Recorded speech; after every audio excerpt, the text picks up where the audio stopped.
Hi, welcome to Bar Cart Bookshelf, a video series about books and the drinks they inspire.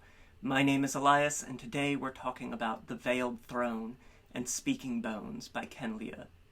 The Veiled Throne and Speaking Bones are the final two volumes of the Dandelion Dynasty series. We covered Book 1, The Grace of Kings, 2 weeks ago, and having completed my marathon of the entire series, I just had to talk about the last two books. And you'll notice that, unlike usual, we are talking about two books in an episode instead of just one. And that's because The Veiled Throne and Speaking Bones were written together as really a single story. And Liu has talked about how the intention behind these books is that they should be read back to back as one entire narrative whole out of two volume cohesive parts. And as you can see, The Veiled Throne and Speaking Bones are both pretty hefty books, so you understand why they ended up being published 6 months apart and why they're here in two volumes. It is a lot of story, but it is absolutely worth it, and absolutely worth it to read them as a back-to-back single story. I continue the story of the Dandelion Dynasty that we encountered in The Grace of Kings, but in a world that is much larger than we necessarily thought way back at the beginning with Kunigaru and Matazindu, the primary characters of The Grace of Kings. We're looking here really at the generation of children that follow as they move into their adulthood and as they encounter this wider world that really kicks off in the Wall of Storms with the arrival of a foreign people, the Liuku, on the shores of Dara. And so The Veiled Throne and Speaking Bones really taking place on both the islands of Dara and this continent of Ukyugande have a lot of story that they're trying to tell, and a lot of story that is about technological innovation, immense erudition, as we've said before, and also about cultural diaspora, about cultural fusion, what it means when cultures interact with each other, and what it means to build a future of multiculturalism, blended ethnicity, and really an interactive world. A world where, unlike in The Grace of Kings and Wall of Storms, where Dara exists largely in a void, now you're forced to confront the other people of the world with degrees of conflict and cooperation and a really thoughtful approach overall. And because one of the main drivers of this cultural connection and one of the ways in which conflict is overcome in the books is through food and fusional cuisine, I had to do a drink. And so without any further ado, because I can talk a little bit about the books further while we're making our drink, why don't we turn to this week's recipe. This is called Kyoffir of Dara.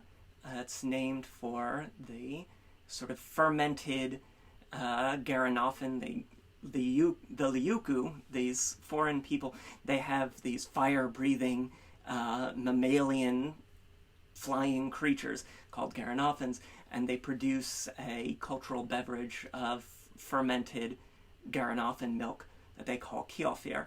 And as we move into Dara, we get to see some of the ways in which that's a point of conflict, because the Darans aren't capable of digesting some of this milk very well, and also an opportunity for exploration of exciting new culinary boundaries. So we have the Kyoffir of Dara, and we are going to start with some dairy. I have here a 1/4 cup measuring cup and some plain whole milk yogurt. We've used dairy in cocktails before, but we haven't used yogurt yet. It's going to bring that sort of depth of flavor that we get from cream, but also that wonderful tanginess that you expect from a yogurt.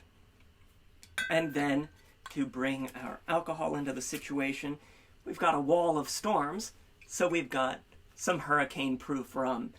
Just nice, strong, summery rum. It's going to bring the heat. It's going to sort of cut into the weight of the yogurt, lighten it up a bit, and brighten things. We're going to get an ounce of that rum. Because it is a stronger rum, a little like an ounce goes a longer way than some of your other rums. Next, to add some of our flavors, we are going to sweeten things up with some raspberry liqueur. So homemade raspberry liqueur. And while there aren't raspberries in the novel, there are these berries called monkey berries that appear all over the place. It's a really common food in Dara. And as I was reading it, I just, for some reason, hooked on to the idea that these little bright red berries would taste something like raspberry. And so as my through line in reading and thinking about what these flavors might be, we tied into raspberry there. And one of my favorite ingredients here for the summer, we're going to get a half an ounce of that raspberry liqueur in there. And then we've got America and Dara's favorite syrup, orgeat, that almond syrup with the orange blossom water, really lightly nutty and floral.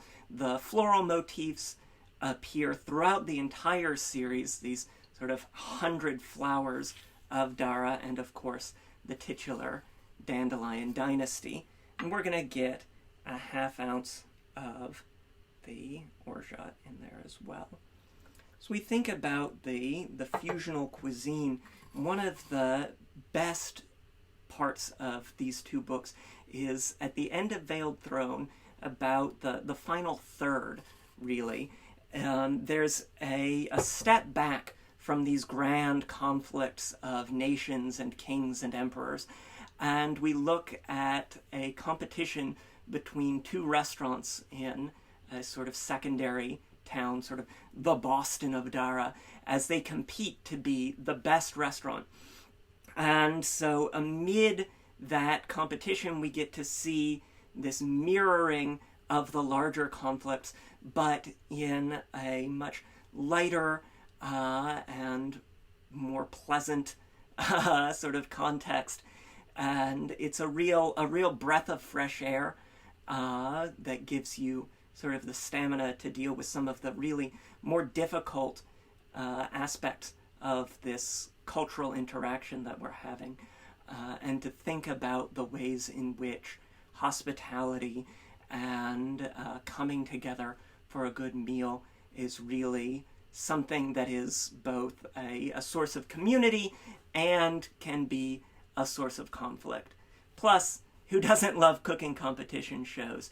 It's really an insight into one of these core pieces of human culture that exists, long before television and will exist long after. People love to watch people cook. So, we have just one last little bit.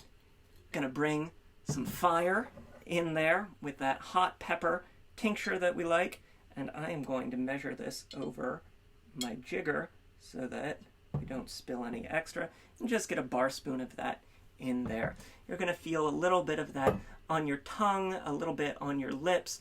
It's just a bit of that sort of extra pepper, fiery spice. After all, these Garanoffins, they do breathe fire through a really innovative and clever mechanism, as you'll see if you read The Wall of Storms.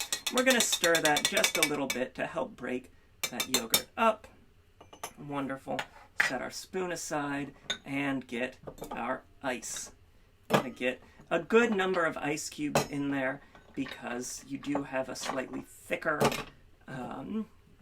sort of liquid in your cocktail build, and you want to have enough dilution, enough agitation to really break that up into something pleasant and smooth. And then we'll shake it.